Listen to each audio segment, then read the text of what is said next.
আসসালামু আলাইকুম। আজ আপনাদের সাথে খুব সহজ একটি রেসিপি আমি শেয়ার করব, সেটা হলো মসুর ডালের বড়া ভাজি।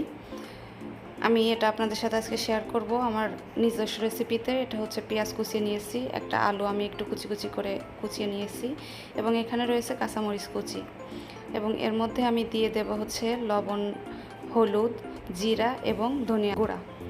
এগুলো দিয়ে আমি খুব ভালোভাবে চটকে মেখিয়ে নেব।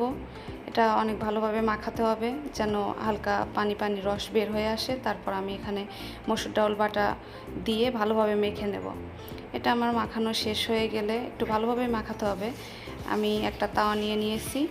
তাওয়াটা নেওয়ার পর আমি তাওয়াতে তেল দিয়ে দিলাম। তেলটা গরম হবার পর আমি ডাউলের বড়ার একটা শেপ নিয়ে এগুলোকে আমি ভাজতে দিয়ে দেব। এগুলো ভাজার সময় আমার চুলার জালটা মিডিয়াম টু লো আঁচে রাখতে হবে। মিডিয়াম টু লো আঁচে চুলার জাল না রাখলে অনেক সময় বড়াটা উপর থেকে পুড়ে যায় এবং ভেতরে কাঁচা ফ্লেভারটা থেকেই যায়, বা কাঁচা কাঁচা একটা ভাব থেকে যায়। তো সবসময় বড়া ভাজি করার জন্য আমি মিডিয়াম টু লো আঁচে চুলার জালটা রাখি এবং আস্তে আস্তে সময় নিয়ে এটা ভাজতে থাকি।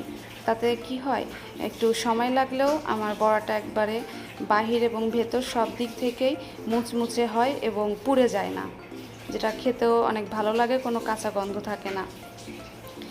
আমি সবসময় পাটায় বেটে ডাউলের বড়া বানাই, কারণ পাটায় বাটলে একটু হালকা দানা দানা ভাব থাকে।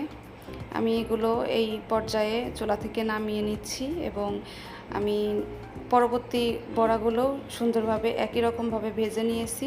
এটা আমাদের দুজন মানুষের জন্য, আমরা একটু খুব বেশি পছন্দ করি। এভাবে আপনারা বড়া ভাজি করে খেয়ে দেখবেন, আশা করি খুব ভালো লাগবে।